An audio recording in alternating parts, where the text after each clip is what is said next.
예수님의 오심을 기다리는 대림절 두 번째 주일입니다. 예수님의 이름 두 가지가 나옵니다. 하나는 예수인데 이것은 자기 백성을 그들의 죄에서 구원할 자, 그리고 또 하나는 임마누엘인데 하나님이 우리와 함께 계시다라는 뜻입니다.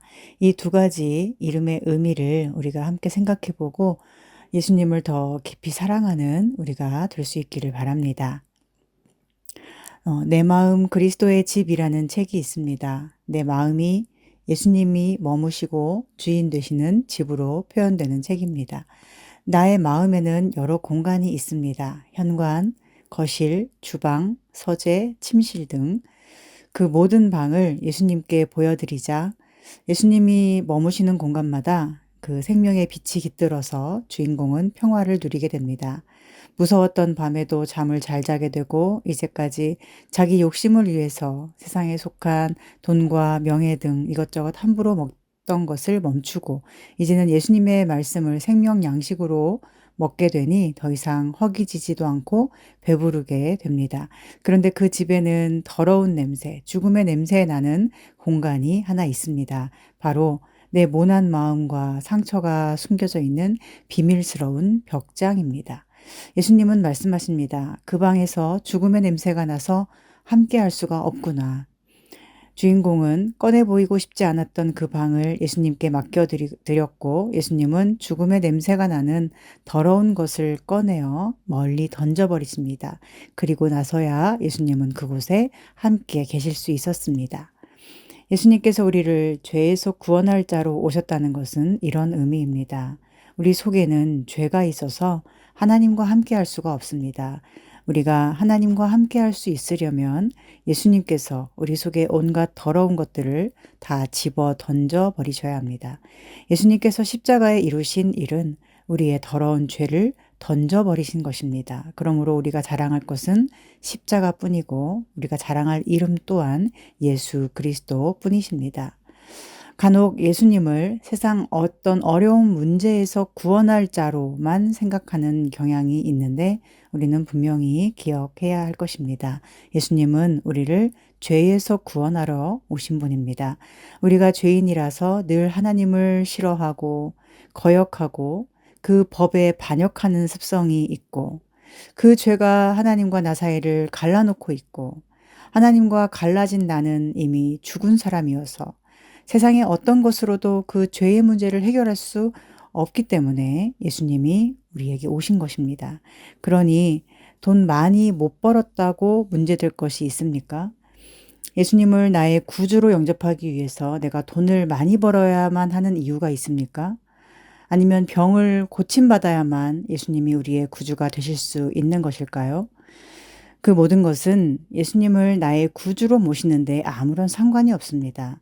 다만 예수님이 우리 안에 계시면 죽음의 냄새가 없어지고 생명으로 가득해지기 때문에 그 생명의 힘과 능력으로 우리는 주님의 일을 할 수 있게 되는 것이죠. 하나님의 자녀가 되는 것입니다. 중요한 건 주님께서 내 안에 거하시는가 하는 것입니다. 책 이야기를 조금 더 해보겠습니다. 이제 주인공은 예수님께 집을 보여드리고 잠시 머무시도록 하는데 그치는 것이 아니라 이제 그 집을 예수님의 명의로 이전을 하려고 합니다. 왜냐하면 아무리 집안 곳곳을 예수님의 사랑과 생명으로 채워 놓아도 여기 청소하고 나면 저기가 더러워지고 저기 신경 쓰고 있으면 또 다른 공간이 더러워져서 자기 스스로는 방을 깨끗하게 유지할 수 없음을 알았기 때문입니다. 그래서 이제 명의 이전을 하면서 예수님이 집의 주인이 되시도록 합니다. 그리고 자기는 그 집의 주인의 명을 받드는 청지기로 살아가게 됩니다. 우리는 회개할 때 예수님의 십자가 보혈로 구원을 얻습니다. 그런데 우리가 아무리 회개하고 또 회개해도 우리는 늘 죄를 짓습니다. 그러므로 우리가 할 일은 무엇입니까? 예수님께 나의 인생을, 모든 것을 맡기는 것이죠. 예수님을 주인으로 모시는 청지기로서 살아가기를 결단하는 것입니다. 그리고 이것이 바로 예수님의 두 번째 이름인 임마누엘, 하나님이 우리와 함께 계시다 하는 그 삶과 연결되는 삶일 것입니다. 하나님이 우리와 함께 계시다는 것은 어떤 의미인가요? 그것은 우리가 하나님을 모신 성전이 된다는 의미입니다. 구약 학개서 1장에 보면 하나님께서 바벨론 포로로 살다 귀환한 백성들에게 이렇게 명령을 하세요. 성전을 지으라. 저는 그 성경을 보며 이상한 점을 느꼈습니다. 왜냐하면 하나님은 다윗 왕이 성전을 지어드리고 싶어 할 때는 내가 사람이 손으로 지은 성전에 거하겠느냐 하시며 거절하셨습니다. 다윗은 나라의 임금이었고 부유했고 뭐든지 할 수 있는 상황이었는데 하나님은 그의 성전 짓기를 거절하셨습니다. 그런데 지금 바벨론에서 포로 귀환을 해서 이제 모든 것이 황폐해진 그 땅에서 사실은 살아가기도 버거운 사람들에게 하나님은 직접 나서서 말씀하십니다. 너희가 성전을 지어야 한다. 이상하지 않으신가요? 뭐가 남아 도는 사람들에게가 아닌 아무것도 없는 사람들에게 하나님은 말씀하세요. 너희가 너희 집만 짓고 사는구나.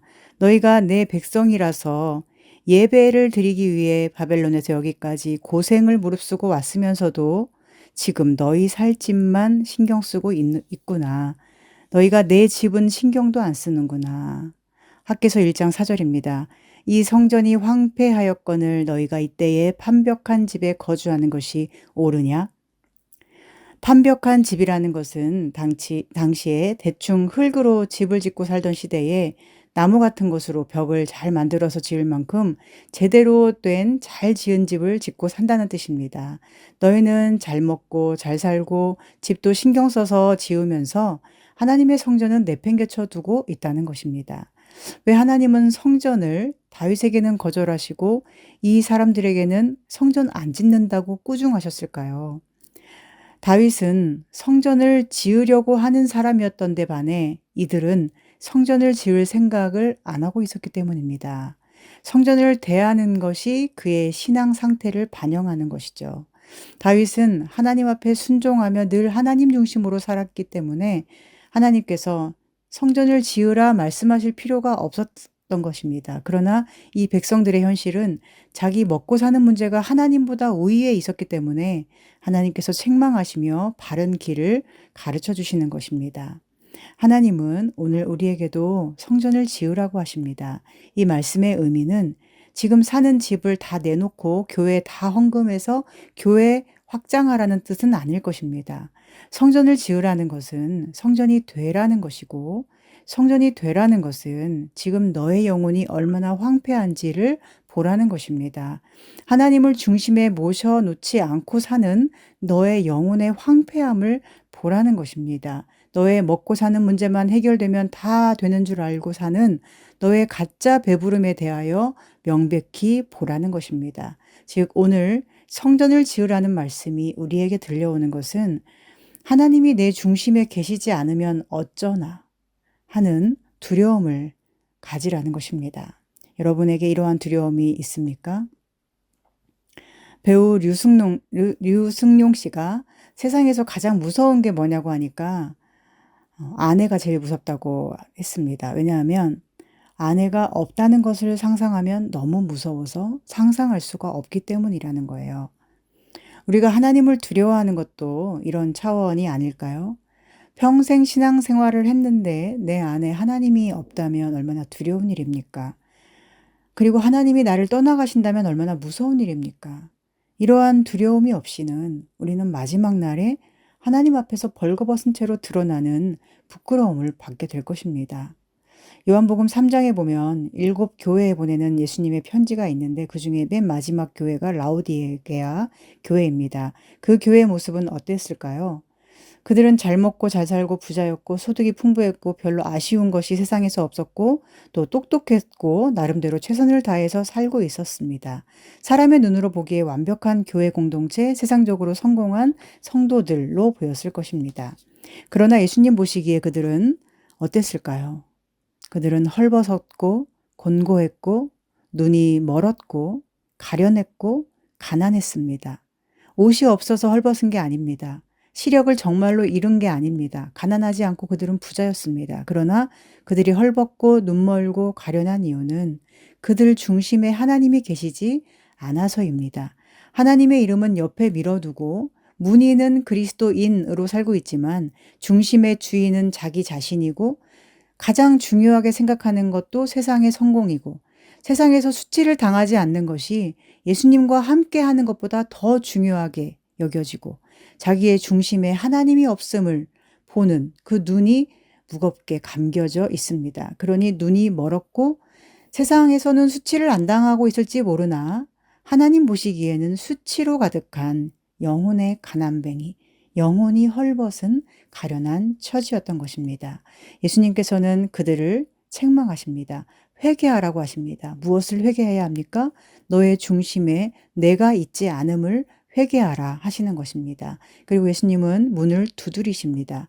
내가 문 밖에 서서 두드리노니 누구든지 내 음성을 듣고 문을 열면 내가 그에게로 들어가 그와 더불어 먹고 그는 나와 더불어 먹으리라. 예수님은 성도의 영혼, 그 중심에 들어가셔서 영원히 함께 하기를 원하십니다. 내 음성을 듣고 문을 열어라 하십니다. 그런데 생각해 보면 우리 주변에는 주님의 음성보다 다른 것들이 훨씬 더 많이 널려 있습니다. 다른 음성이 너무 많습니다. 그 음성이 무엇입니까? 우리의 불안을 가중시키는 생각들, 우리를 정죄하는 소리들, 우리의 외모만을 보고 판단하고 충고하는 소리들, 또한 공황장애를 일으키는 눈빛들, 또한 우리 속에서 일어나는 부정적인 온갖 생각들, 우리를 죽음으로 몰고 가는 소리들, 이 모든 부정적인 것들이 우리 주변에 세상에 널려 있습니다. 그것들은 너무 많이 널려 있어서 마치 모든 것이 오염되어 있는 이 세상과도 같습니다. 제가 암투병 중이라 건강을 신경을 쓰는 중입니다. 몸에 좋은 것을 따로 챙겨 먹지는 못해도 나쁜 것은 가능하면 안 먹어 보려고 노력을 하고 있습니다. 병원에서 몸무게도 신경 써야 된다고 하고 운동도 아주 열심히 하라고 하는데 쉽지는 않습니다. 아직 체력이 잘 안 붙고 특히 안 좋은 거는 안 먹고 싶은데 시중에 있는 식재료가 거의 안 좋다는 것을 요즘 느끼게 됩니다. 예전에는 잘 먹는 것이 목사의 미덕이었어요. 그래서 어떤 분은 한 연세 지긋하신 분에게 신방을 갔다가 그분이 믹스 커피를 타주시는데 설탕 프림 커피를 타야 하는데 소금 프림 커피를 타주시는 바람에 그것도 종이컵이 아닌 큰 양푼에 가득히 커피를 맛있다고 타주시는 바람에 그 설탕 대신 소금이 가득 들어간 커피를 남기지 못하고 다 마시고 와야 했다고 합니다. 지금은 어떤지 모르지만 제가 목회를 시작하고 계속할 때에도 목사의 미덕은 잘 먹는 것, 아무거나 가리지 않고 먹는 거였어요. 그래서 음식을 전혀 남길 수 없었습니다. 그리고 늘 피곤했기 때문에 따로 음식을 만들어 먹을 시간이 전혀 없었고 간편한 음식, 간단한 음식 또는 달달해서 잠시 졸음을 쫓아주는 그런 음식들을 먹었습니다. 그런데 요즘 암투병을 하고 나서 조금 신경을 쓰다 보니까 세상에 얼마나 오염이 심한지 건강하게 먹을 음식이 거의 없음을 발견하게 됩니다. 다 농약에, 화학 제품에, 항생제 먹인 고기에, 미세 플라스틱 등 환경 호르몬 범벅인 음식들이 너무 많다는 걸 알게 됩니다. 이렇게 오염된 세상에서 우리는 무엇을 먹어야 합니까? 널려 있는 건 오염된 음식인데 몸에 좋은 것은 한정되어 있고 또 건강하게 챙겨 먹는 것은 간편하지 않죠. 일회용 패스트푸드는 얼마나 먹기 간편합니까? 그러나 채소 같은 거 손질하기도 귀찮고 간편하지 않죠. 그래서 몸에 좋은 거를 채우려면 신경을 써서 챙겨야만 합니다. 오염된 것들은 다 맛이 있고 그리고 노력하지 않아도 그냥 저절로 쉽게 먹을 수 있으니까요. 우리 영혼이 이와 같습니다. 우리 영혼이 먹을 음식이 세상에 얼마나 오염된 채로 널려 있습니까? 가만히 있어도, 즉 노력하지 않고 전혀 신경 쓰지 않아도 저절로 우리 입에 들어오는 것은 오염된 생각들, 부정적인 생각들입니다. 그리고 그 생각은 사람을 죽이는 것입니다. 가만히 있어도 그런 생각이 달라붙어서 떨어지지 않죠. 정죄의 소리들, 판단과 비난의 소리들, 우리를 죽음으로 끌고 가는 소리들은 우리 주변에 너무 많이 널려 있고 또한 너무 강력합니다. 그럴 때 우리는 어떻게 해야 할까요? 제가 음식을 나쁘지 않게 먹으려면 어떻게 하는지 아세요? 스스로 나 안 먹을 거야 하는 겁니다. 나 그거 안 먹어 하고 입을 다무는 거예요. 달달하고 맛있는 것 있어도 안 먹어 하면 안 먹을 수가 있어요. 우리 영혼의 음식도 마찬가지입니다. 부정의 생각이 우리에게 들어오려고 할 때 입을 다물고 안 먹을 거야 해야 합니다. 우리가 안 먹으면 아무리 부정적인 생각들이라도 아무리 그것이 강할지라도 우리 영혼을 죽일 수 없습니다. 그것들이 우리 영혼을 건드리지 못한다는 것입니다. 상괭이라는 고래가 있는데 이 고래가 참 귀엽습니다. 그런데 이 상괭이를 잡아들일 때 보니까 꼬리에 기생어들이 엄청나게 붙어 있는 거예요. 이 기생어들을 제거해 주려다가 잘못 떼어내면 기생어들이 지금 고래를 물고 있는 채로 떨어져 나가기 때문에 고래의 몸에서 피가 엄청나게 많이 나고 고래가 고통을 받는다고 합니다. 그러면 어떻게 해야 꼬리에 꽉 차게 달라붙어 있는 그 기생어들로부터 상괭이를 구조할 수 있을까요? 방법은 달라붙은 기생어들을 꼬리가 상하지 않게 가위로 잘라주는 거예요. 가위로 잘라주니까 붙어있던 것들도 자기 몸이 이렇게 잘려나가니까 나중에는 힘을 잃고 상괭이에게서 자연스럽게 떨어져 나가는 거예요. 마치 산낙지가 처음에는 몸이 잘려도 막 움직이다가 꿈틀거리다가 나중에 죽는 것과 같습니다. 부정적인 생각, 우리를 더럽히는 것들이 세상에는 가득해요. 그것들은 상괭이 몸에 붙은 기생어들처럼 강력하고 많고 들러붙어 떨어지지 않습니다. 그럴 때 우리가 할 일은 그 생각을 가위로 자르는 것입니다. 아니야, 안 먹을 거야. 끝없이 물고 늘어지는 나쁜 생각, 너 그냥 죽어라 하는 그 생각들에게 아니야 라고 할 수 있어야 합니다. 그리고 더 나아가서 우리 속을 더 좋은 것으로 아름다운 것으로 채워야겠죠. 건강한 영혼의 음식을 채워야 합니다. 그게 무엇입니까? 바로 예수님의 사랑의 음성, 나를 불러주시는 음성입니다. 오늘도 내 마음의 문을 노크하시는 주님의 손길을 믿는다면 오늘도 나를 부르시는 주님의 사랑의 음성, 그 따스한 음성을 들을 수 있다면 우리가 얼마나 아름다운 성전으로 주님 앞에 나아갈 수 있겠습니까? 노크하시는 예수님은 우리가 문을 열면 나와 더불어 먹고 마시겠다고 하십니다. 여기서 우리는 성전으로 살아갈 우리들이 예수님처럼 먹고 마시는 것이 무엇인지 생각해 봐야 합니다. 예수님께서는 이 땅에 하나님의 성전으로 오신 분이에요. 성전이 되어 이스라엘 땅에 오셨어요. 하나님을 거역하는 백성들의 그 황폐함 속으로 예수님은 스스로 성전되어 들어오셨습니다. 그리고 성전으로 함께 지어져 갈 거룩한 백성들을 예수님의 제자로 부르셨습니다. 성전이란 화려하고 웅장했던 예루살렘이 아니라 예수님 자신이 성전이셨고 또한 그 제자들이 성전으로 지어져 가야 했습니다. 그러면 성전이신 예수님은 무엇을 먹고 마셨습니까? 예수님이 먹는 음식은 무엇입니까? 바리새인들이 정죄하면서 귀신이 붙어서 저렇다고 짓거리는 그런 소리들 아무리 많았어도 예수님은 거기에 입을 다물고 또한 예수님을 향해 수군거리고 멸시하는 소리도 아무리 많았어도 예수님은 먹지 않으셨습니다. 하나님이 보내시고 세례 받으실 때 이는 내 사랑하는 아들이라 하시는 하나님의 음성을 먹고 또한 십자가를 지고 가시기 전에 예수님 앞에 무릎 꿇고 자신의 전부인 향유를 부어드렸던 마리아의 사랑을 먹으셨습니다. 예수님은 세상의 가치 기준과 세상의 판단을 먹지 않으시고 하나님의 인정하심을 먹으셨습니다. 하나님의 생명의 말씀으로 배부르셨습니다.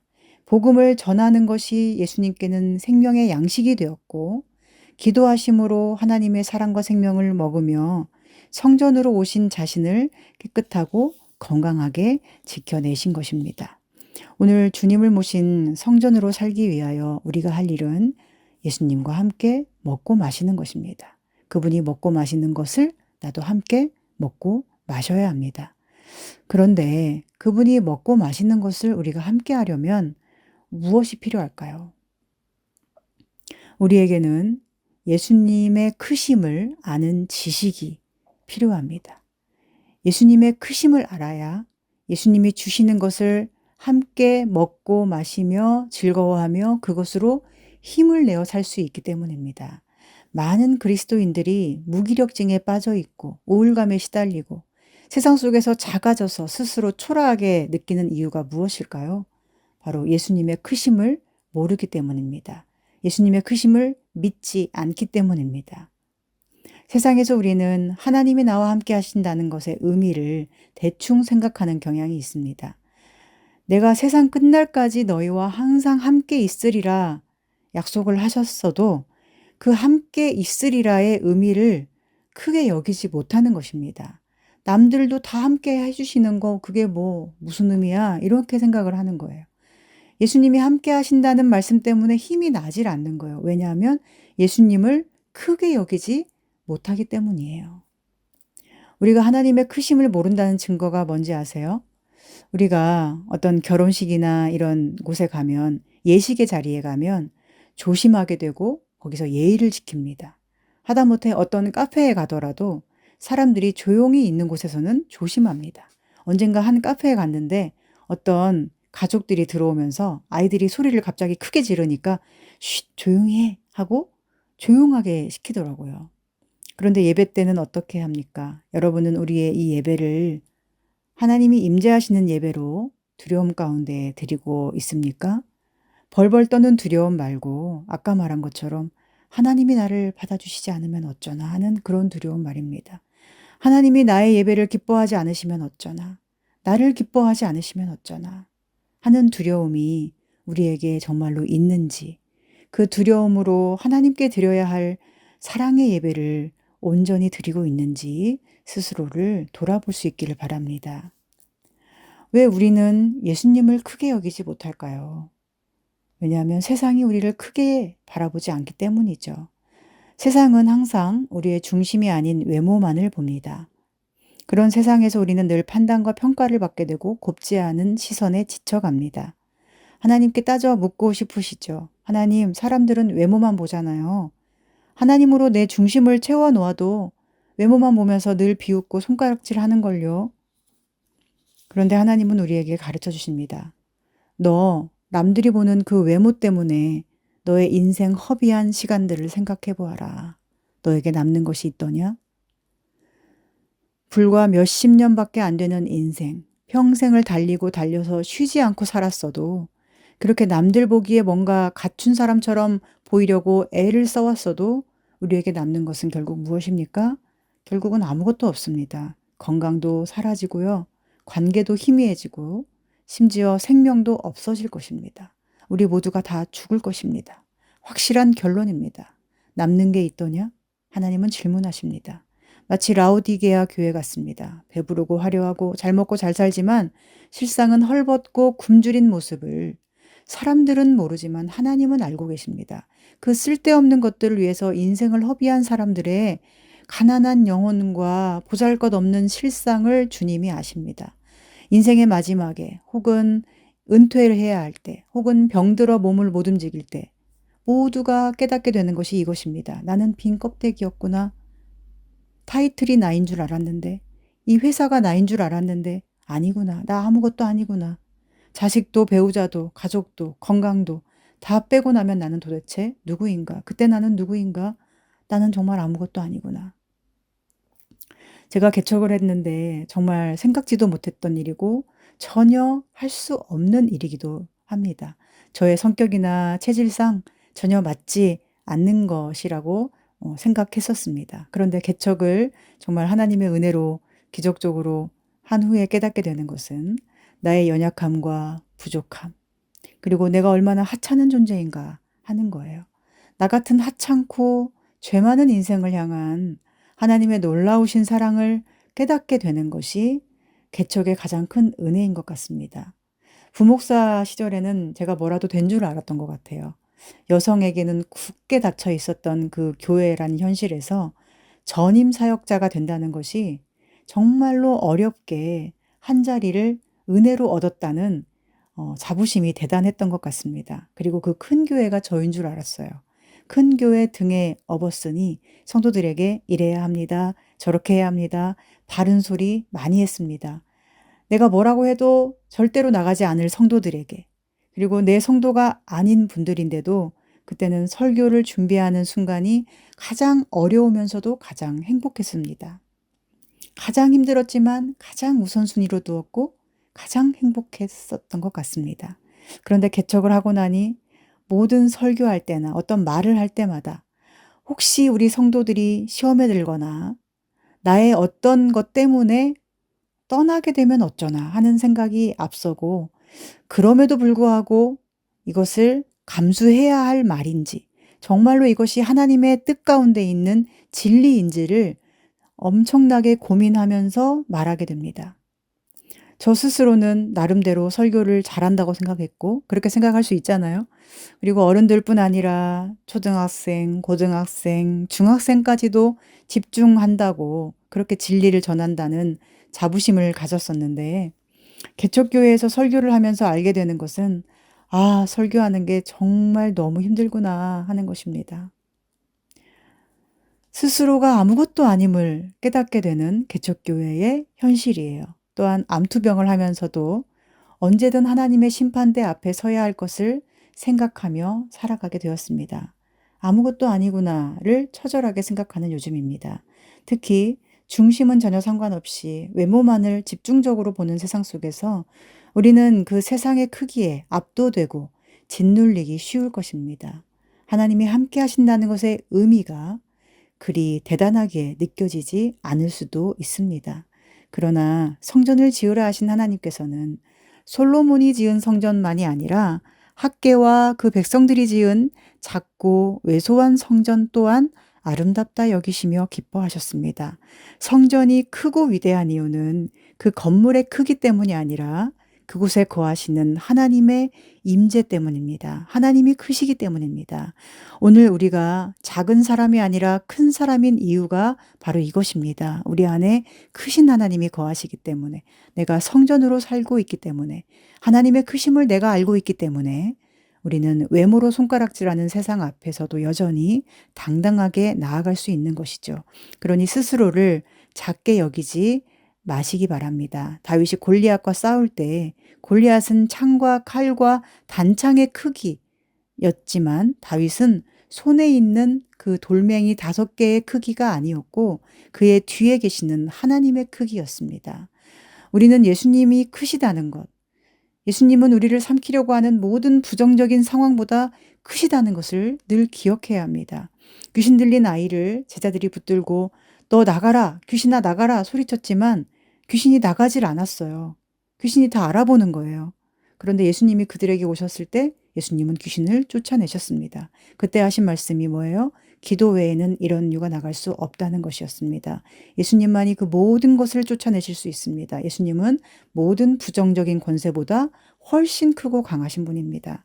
그런데 주님의 크심은 저절로 알려지지 않습니다. 주님의 크심을 알기 위해서 우리는 기도해야 될 것이고 또한 말씀을 보아야 할 것입니다. 그리고 그 말씀에 순종을 해야 합니다.